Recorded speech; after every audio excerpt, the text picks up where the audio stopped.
Australians, all the time suggest, oh, we are one and free. What is your favorite place in Indonesia? Here is my favorite. When you were a student, what is your favorite subject? My favorite subject?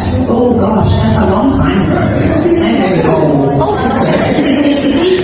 My favorite subject was probably French, I think. Yes.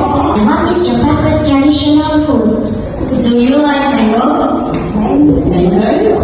Yes. The mangoes are delicious. Are they prepared in that?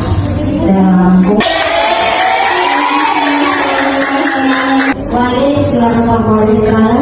Blue is my favorite. But I also like yellow.